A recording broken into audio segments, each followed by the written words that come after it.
নবী নারীদেরকে অনেক বিষয়ে সতর্ক করেছেন যে খবরদার এগুলো করো না। নারীদেরকে টাইট ফিটিং জামা পরতে নিষেধ করেছেন। আল কাসিয়াত আল আরিয়াত আল মাইলাত আল মুমিলাত।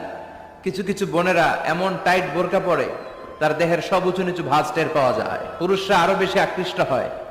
এই বোনদের ব্যাপারে আমি বলি, বিশ্বনবী বলেছেন লা ইয়াদখুলনাল জান্নাতা ওয়া লা ইয়াজিদনা রিহাহা। তারা জান্নাতে তো ঢুকবেই না, জান্নাতের ঘ্রাণও এদের নাকে লাগবে না। এখান থেকে জান্নাতে পৌঁছতে আরো 500 বছরের রাস্তা, এত দূরে থাকতেই জান্নাতের ঘ্রাণ আপনার নাকে এসে ধাক্কা দিবে।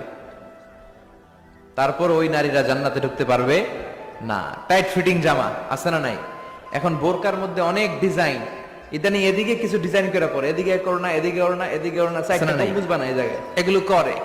তো এগুলো করলে তার পর্দার চেয়ে তার সৌন্দর্যের প্রকাশ আরো বেশি হয়ে যায়।